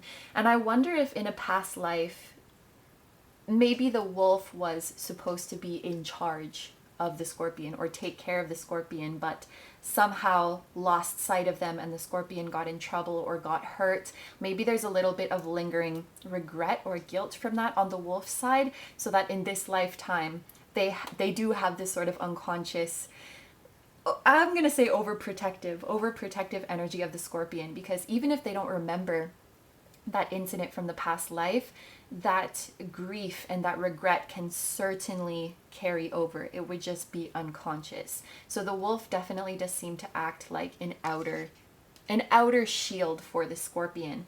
And that just made me realize of something else. The scorpion might be wanting to say to the wolf, like, I have my own hard shell, I have my own armor, I can defend myself. But I think the wolf just can't help it. But I think there will be a way that the wolf can protect this scorpion and that the scorpion can feel good about it and can feel appreciative of it. So going over to the next side, there is obsidian. So this is showing us the role that the scorpion will play in the wolf's life. So what the scorpion does for the wolf. So like I said, this is a black stone and this will be about clearing away or protecting from negative energy. When it comes to obsidian, just the image that I get from it, rather than protecting things from coming in from the outside, it's like clearing away the darkness or clearing away the negativity that is already within you. So you could think of this as like prevention and this as like treatment. Ooh, that was pretty good, KINO. Thank you. So yes, I think of the obsidian as like a treatment or as like a healing, a cleansing of the negative energy that has already accumulated within you. And I think the wolf has accumulated a bit of this. They've accumulated fears over their years of trying and failing, over their years of facing rejection. And I have this feeling like the wolf likes to act very confident and very mature, but on the inside, they definitely still have some remnants of this scared, lost, insecure inner child. They definitely still have that. It's just that I think they hide it and they tend to put on this brave face. But the scorpion is a lot smarter and a lot more perceptive than sometimes the wolf likes to admit. So the scorpion can see right through that, help to get to the root of the issue and help to clear away that negativity. I think the wolf is a lot more sensitive than they let on. Like we saw with the scorpion, when bad things happen to them, when they get in a pickle, when they mess things up, it kind of just rolls off their back. They're like, yep, I made a mistake. Well, I won't do that again. Or maybe I will. We'll see. The scorpion just blazes through life. And I think there's a part of the wolf that wishes that they could be like that. When things go wrong or when they mess something up, that they could do the same as the scorpion and just be like, oh, well, I'm just going to keep going on to the next thing. But they don't. They act like they don't care and like, I'm mature, so I don't care. That's just how life is. But I think it really does get to them. Their failures do get to them. Their moments of being rejected or being judged do get to them, and they sort of bottle it up inside. And the scorpion helps to break down those walls and say, look, I know you have negativity in you, and maybe that's why you're so triggered by negativity coming towards me. But we're going to work through this together. So both of you are healing each other and cleansing each other. Aw, you really do have a very sweet connection. Okay, so let's get into our tarot now. So this is going to show us the future of your connection. We're going to look at your connection 1 month from now, 3 months from now, and 1 year from now. So we'll take a look at a month from now first, and there is Temperance. Okay, I'm thinking that there may not be that many major shifts within your connection in the next month. So if you are in no contact with this person, that may continue for the next month. Any stage of relationship that you're at with them, I don't really see any major developments, whether this is, friendship, a work connection, somebody that you want to be romantically involved with. I think the Temperance card asks us to be patient and balance out our emotions. So for the next month, if you guys are in communication, this might be a matter of the two of you kind of still working out the kinks in your differences, still butting heads sometimes, and really learning about the other person's perspective. I think that's what the scales on this Temperance card are showing, really coming to a place of balance with this person. Now, if you guys aren't in communication, aren't in contact, this can also be an inner thing, balancing out your emotions on the inside. This is actually something that I've been working on. When I need to wait for something, when I need to be patient for something, my emotions are so volatile. One day I'll be really, really hopeful and have so much faith that it's going to happen and be so excited. And then the next day I'm like, why is this taking so long? Maybe this isn't coming. Maybe I'm not meant for this. What am I doing wrong? And I just can't seem to find that middle ground where I'm like, I'm okay with the way things are right now, and I will wait. It's like I either have to be super happy or super sad about it. And so maybe some of you guys need to find that balance within yourself where you can just chill and be patient with this connection rather than going from one extreme to the other. So that's what you guys are being called to work on for the next month, and maybe hold off on any, advancements, moving to the next stage, starting any project, any new chapter. Okay, so for the next card, this is going to be 3 months from now, and there's the King of Pentacles. So things are going to be much, much better in 3 months from now. Here we see you sort of struggling and putting in the work to find your balance, and now we see you coming into a place that is very, very stable. The King of Pentacles is extremely stable, and this is a long-term state. When it comes to the King of Pentacles, we're looking at a long-term situation. So you're finding your balance, you're finding your harmony with this person, and it's going to stay that way. And the two of you can really understand who you are, what your place is in the other person's life, and what the future holds for you. All of that is going to become clear, and you're going to feel really good about it. Not afraid that anything is going to change or that you're going to lose the peace that you found with this person. This peace is here to stay. So I think whoever you're asking about, you're going to be in each other's lives for a very, very long time, or even forever. I also get a message from the King of Pentacles, somebody like noticing you, somebody taking notice of you, admiring you, and being impressed by you. So this person that you're asking about in about 3 months, they might start to take a bit more notice of you and the things that you're doing in the world. They might start to compliment you more on the work that you're doing, show more interest, ask more questions about what you're doing, maybe even come to you for advice. But whatever you're doing, they're starting to look up to you, and they're starting to notice you more and notice your growth, which is really nice, because if you guys are in this process of healing and balancing yourself out, like, they're going to notice that something has changed about you, that you're glowing now and you seem really in your highest vibration now. They are going to notice that. Okay, so let's get into the final card, and this is a year from now. Ooh, okay, 7 of Cups. So at the 3-month mark, you guys are finding your stability. You're going on, and then we get to a year mark. This 7 of Cups brings a little bit of confusion in the connection. Now, I will say this is nothing that is going to separate the two of you or hurt the relationship. It is not going to hurt the relationship. I said that you guys are finding your stability and that you will stay in each other's lives, and I am sticking to that. But I am thinking with the Seven of Cups, like the lines of your relationship, how can I say it? Like the borders of your relationship and the way you've defined it starts to get a little bit blurry. You start to think, wait, what are we? Because I thought our connection was this, but it's starting to seem a little bit like something else now. So, for example, you guys are friends, you are acting as friends, or your co-workers, your business partners, and that's always been how your relationship is. Strictly platonic, strictly friendship, strictly professional, whatever.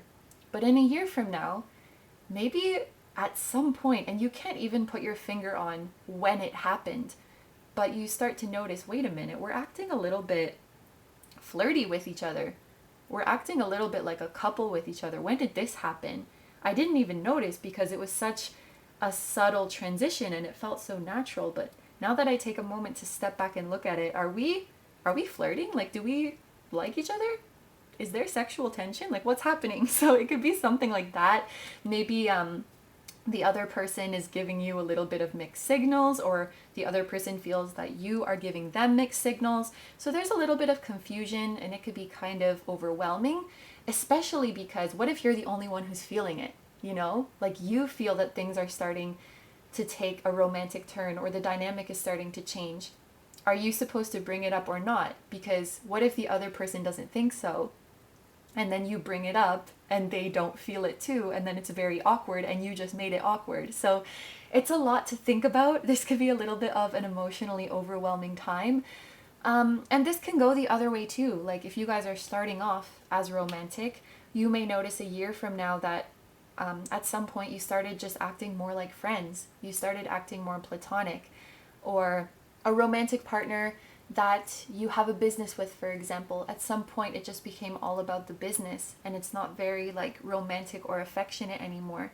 So something about the way your relationship has always been defined is kind of being clouded, I guess would be a word, and it brings up a little bit of confusion between one of you or both of you. And I do think that it will need to be addressed, because we don't want anybody to be confused and sitting there on their own wondering what's going on.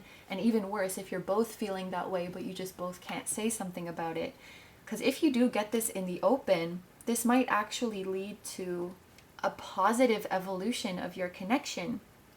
I think there will be a need to be very clear about it. And I'm looking at this crescent moon above the Seven Cups, which this is a symbol, especially the crescent moon, that I associate with intuition. So if you start to feel that the dynamic is changing, you're not crazy. So if this is you, you're on your end thinking, we're acting differently now. It seems like they started to develop feelings for me. It seems like they started flirting with me, or it seems like they became more distant, because it could go either way.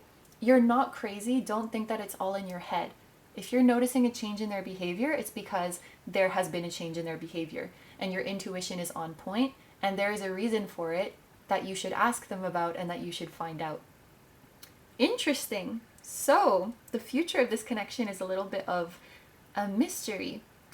Okay, so let's look at your final card now. This is your final oracle card for the reading, and it's Cultivating Courage. And on the back of this card, it says, in any given moment, I always know exactly what to do.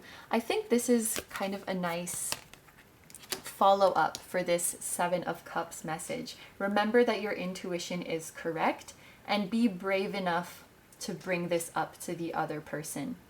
Remember that King of Pentacles. You guys are stable. You guys are rock solid no matter what. And your relationship and your dynamic may evolve over time, over the years, and that's completely normal. But you're not going to drift apart from each other. So give yourself permission to go through and enjoy the different phases of your relationship and everything that it has to offer. And if this is a matter of needing to have an honest talk with your person about where this connection is going, you will know when and how to bring it up. Don't force it. That's a message I'm getting for you. You don't have to force it and, blurt out these feelings or these things you want to know when the timing doesn't feel right. If you want to address this, the divine will create a moment for you to do so that feels natural and that feels comfortable, and you'll recognize it because you'll feel that courage. You'll feel that courage to step forward and, okay, we're going to talk about this now, and there will be a safe space for you to do that. But yeah, it seems like where your connection is at now, it's going to evolve in the future. So hopefully that is a positive thing for you guys that makes you feel good. I'm going to end your reading there. That's all the cards for the reading. Thank you so much for letting me read for you. I hope you have a wonderful day or night whenever you're watching, and I wish you all the best. Please take good care of yourself, stay healthy. Don't forget to like, comment, and subscribe if you feel like doing that, and I'll see you in the next video. Bye-bye! Hi number 5s. So this reading is for those of you who were drawn to the Rhodochrosite. This is going to be your reading about the connection between you and the person that you are asking about. So the first 2 oracle cards that we have laid out here, the raccoon and the sea serpent, these are the cards that represent you and your person within this connection. So through the reading, some of you may find that you resonate more with the raccoon, others may resonate more with the sea serpent, so I'll leave that up to you guys to determine for your own specific situation who is who. So the very first thing that I want to look at here between these 2 cards is the element symbols at the top. So the raccoon is represented by the earth element, and the sea serpent is actually represented by the spirit element. So in this deck that I'm using, this is the Wild Unknown Spirit Animals deck. There are some animals that fall under the spirit element, and there is one for each chakra. And the sea serpent happens to represent the sacral chakra. I've been looking at these element symbols to kind of determine the compatibility between the 2 people, because there are some elements that are compatible or less compatible with others. And the sacral chakra is associated with the element of water. So we do have earth and water here, which makes for a very strong compatibility. And I was saying this in another pile, but these are the 2 elements that give me a very clear sign of divine counterparts. Earth and water specifically, that is just a sign that immediately tells me, okay, the people that we're dealing with here are divine counterparts.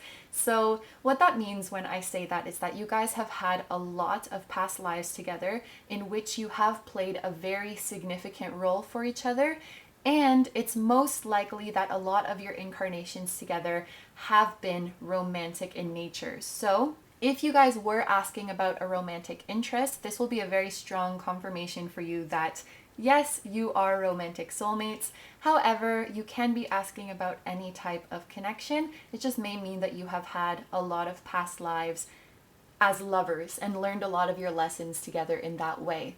One thing that I am picking up for this pile is that this may be your first incarnation together in a long time. I feel like you haven't been together, incarnated together for many lifetimes. So this could be a matter of you guys kind of going off and doing your own thing, incarnating on your own for some time, or it could be that one of you actually didn't choose to incarnate for a very long time. So it was just one of you going down by yourself, and maybe the other one was watching over you, acting as a spirit guide.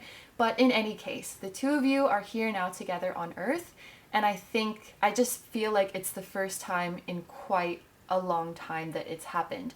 That being said, of course, that does not mean that your souls have forgotten about each other, and you will probably still feel a very strong familiarity regardless of how long it's been.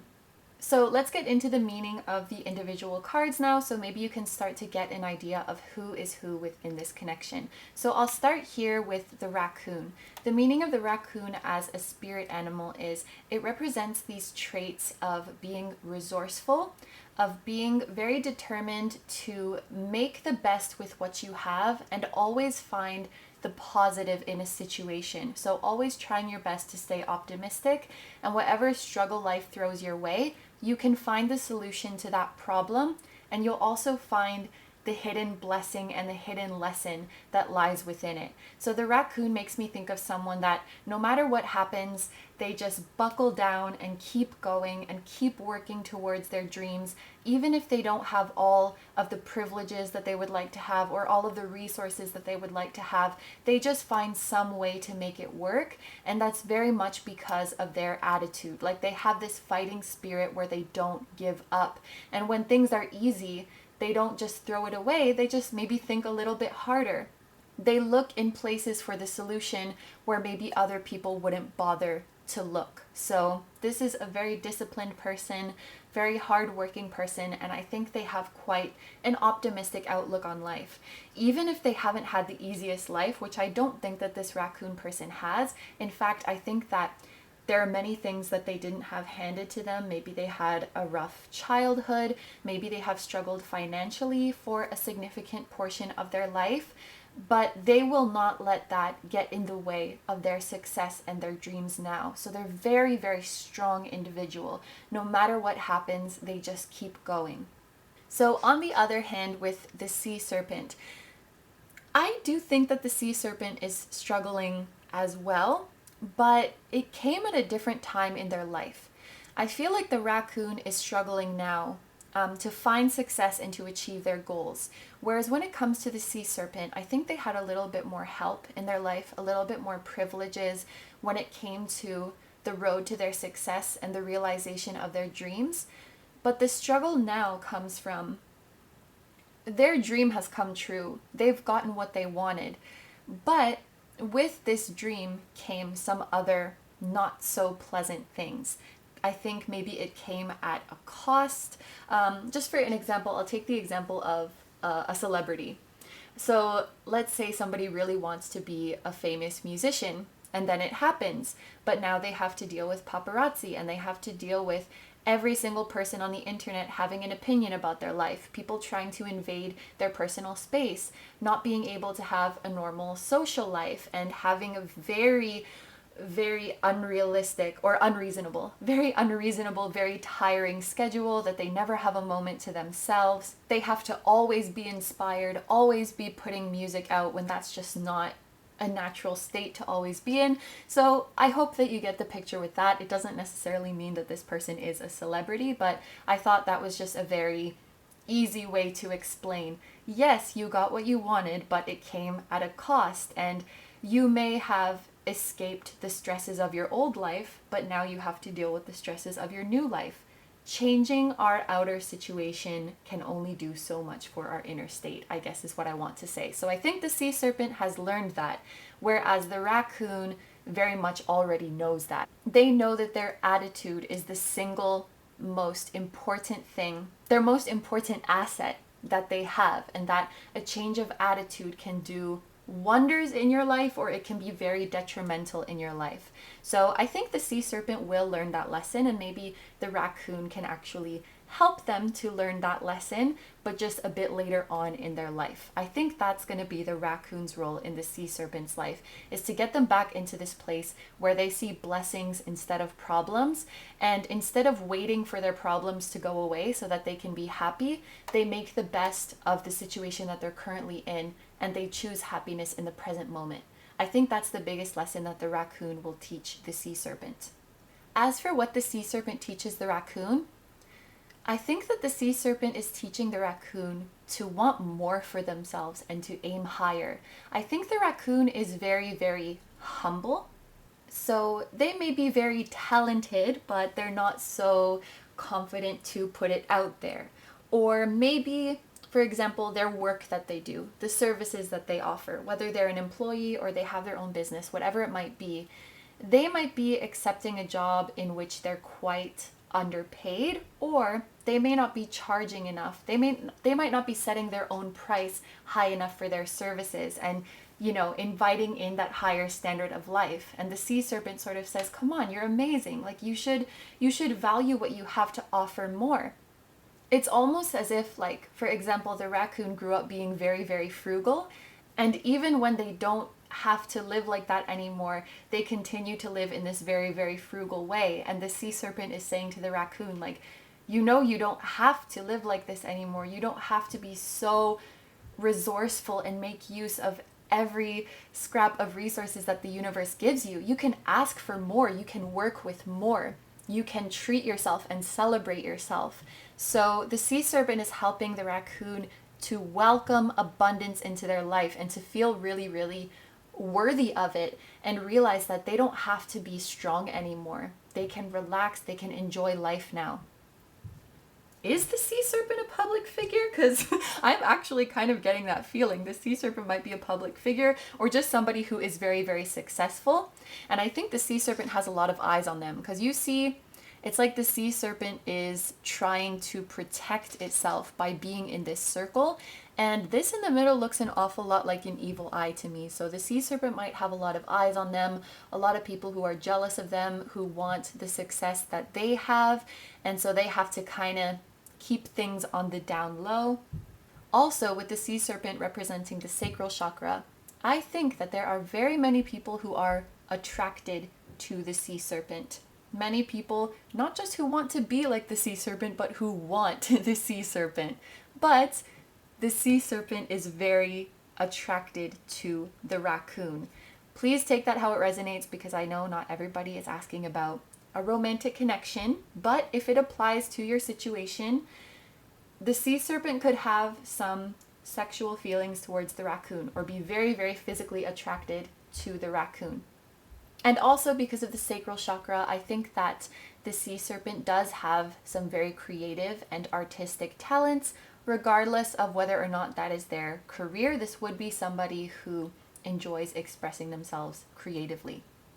Okay, so let's get into your next oracle cards now. These are the Crystal Spirit Oracle cards, Amazonite, and Jade. So 2 green crystals. Out of all 5 of the readings, there have been 3. There have been 3 where the 2 crystals were the same color. So we definitely have a lot of soulmates in this reading here today.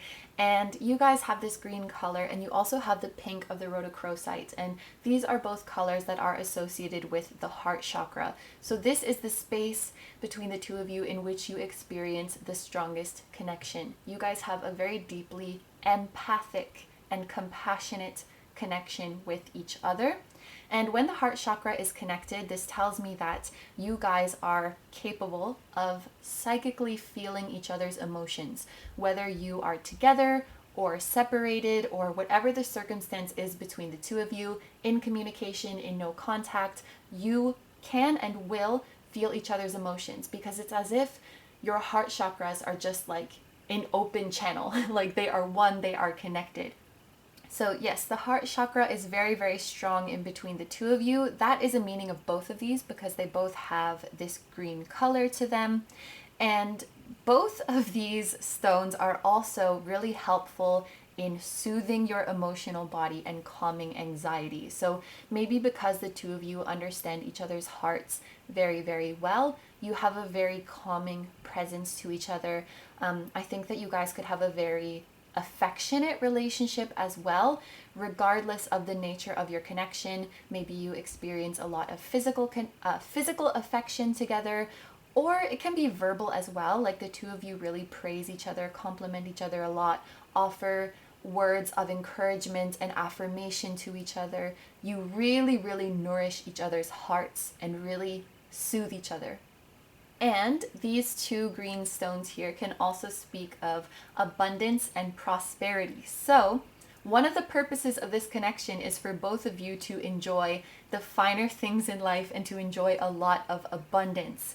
So you 2 may actually collaborate on something together that makes you a lot of money, like a creative project or a business, or you may just both provide each other with emotional support that helps you to be successful and abundant in your own respective fields. I think it will be different for everybody because it is a general reading, but that's all the messages that are coming through for these green stones. A very, very strong connection with your heart chakra, abundance and prosperity, and calming and soothing each other's stress and anxiety. And again, because you have 2 stones of the same color coming out, that is just even more soulmate confirmation to me.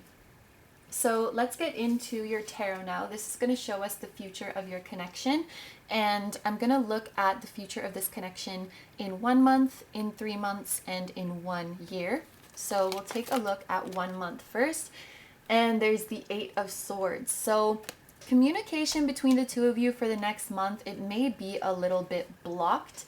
The energy of this card is that somebody wants to say something, but they can't. It could be that somebody wants to move this connection forward or in a different direction, but they can't come forward and say it because they're not confident enough.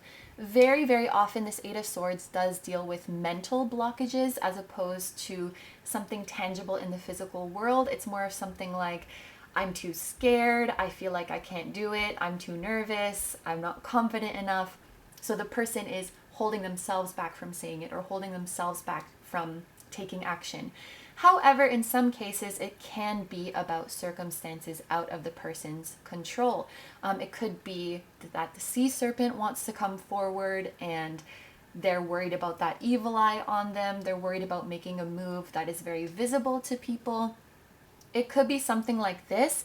I also think that there will be somebody in the connection who feels that the other person is out of their league. And I know we often associate that term with romantic connections, like, oh, that person's out of your league, they wouldn't date you. But this can very much speak about friends and business partners as well. I'm sure you guys have had this experience of thinking someone is so freaking cool and wanting to be friends with them, but you're too nervous to reach out because maybe they're too cool or too successful to associate with you. I have certainly had that feeling before. I think it's pretty common. And with business as well, like if you wanted to collaborate with somebody, but you're thinking, oh my gosh, like they're just way too up there. I don't think they would respond to me very well. So they could be thinking that way about you. Maybe you're thinking that way about them. This could go either way, but for the next month, I think there's just a blockage in communication. There's something that somebody is too scared to come forward and say for whatever reason. So in 3 months from now, there's the Knight of Wands, which is a really, really nice card to come out after the 8 of Swords, because the Knight of Wands is about forward action. It has this sort of chasing, pursuing, go-getter kind of energy. So whatever issue you guys are experiencing here with the 8 of Swords, that is definitely going to change. And whoever needs to come forward is going to come forward in 3 months' time. And the way the Knight of Wands comes forward, it can be a little bit impulsive and it can be very, very forward. So I feel like this 8 of Swords energy maybe has been going on for a very long time, because it's like all of these things that the person wants to say have been accumulating and accumulating and getting stronger and getting more intense, and they just keep bottling it up and keep being scared, so that when the time comes that they're finally going to speak their mind or speak their feelings, it just, like, it all just explodes out. And so the way that you come forward to this person, or the way that this person comes forward to you, it could seem very sudden to the other person, and very kind of impulsive. Like this could be like a phone call coming in out of the blue, showing up at someone's house, or like a text coming up out of the blue. It seems very like intense, you know, but it's just because they have so much that they want to say, so much that they want to get off their chest, that they've been thinking and overthinking about, and they just can't do it anymore. Or you just can't do it anymore, because this could come from either direction. But this is like, it reminds me of that Moonology Oracle card, a fiery climax approaches with the full moon in Aries. That card just popped into my head, even though we're not even using that deck today. Yep, so breakthrough in communication, maybe some sort of offer, some sort of initiation to move forward in this connection or take it in a new direction. All of the feelings will be out in the open in 3 months' time. So let's take a look now at your year mark. Queen of Pentacles, even more confirmation of abundance and prosperity. To me, you have 3 signs of that, with the Amazonite, the Jade, and the Queen of Pentacles. So both of you are definitely destined to make a lot of money in this lifetime. Again, this could be through a collaboration between the two of you, or it can just be that the two of you are very supportive of each other, and that gives you the confidence to go out there and make your own money. But the Queen of Pentacles is very warm, caring, and nurturing. And she makes me think of self-worth and that feeling that you're really, really valued. And I think this is the dynamic that you have with each other. So you're very affectionate with each other, whatever that may mean for you. And especially verbally, I think you give each other a lot of praise. You give each other a lot of encouragement. Any criticism is delivered in a gentle and loving way, but you really make each other feel so talented, so special, and so amazing. And then that gives you confidence, which then turns into motivation for you to go out there and give it even more and go that other extra mile and just keep going. You're like this solid foundation for each other that makes you feel secure and confident so that you can go out there and make your dreams come true.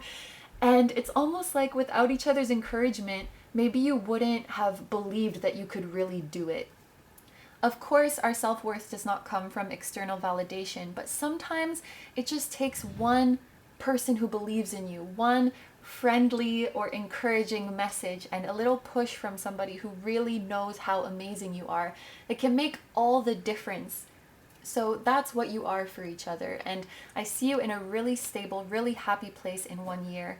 I see you guys, because you are abundant, you are celebrating life together and always constantly showing your appreciation for each other. I think between the two of you, you will never ever take each other for granted. Any kind deeds that you do for each other will certainly not go unnoticed. You'll always be sure to thank each other, to express your love or care or appreciation, however it may apply for your connection. Just to express that, I'm happy that you're in my life and I thank you for being here. That's always going to be very frequently communicated. So you will definitely feel very, very loved and supported within this connection.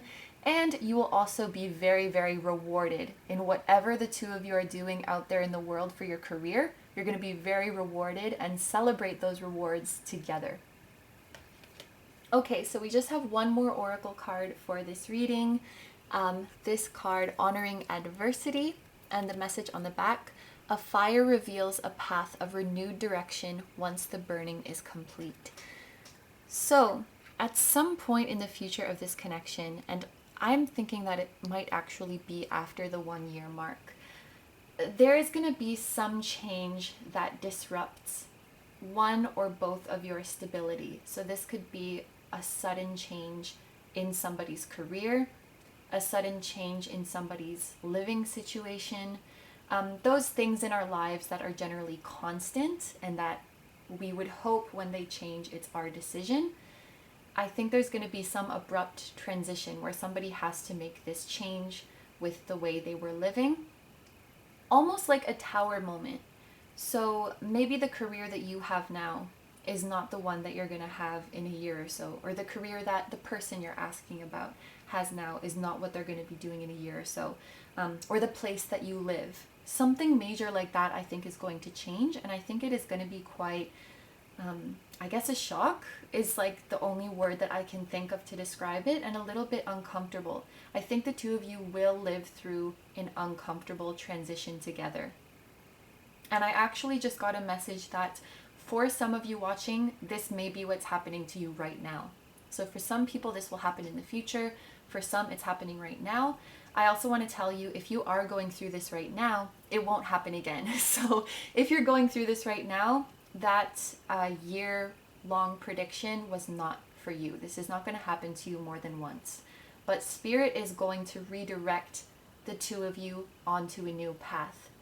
And the message here for you guys is that there's a lot of loyalty in this connection. So if one person gets uprooted and has to change something, the other person will follow.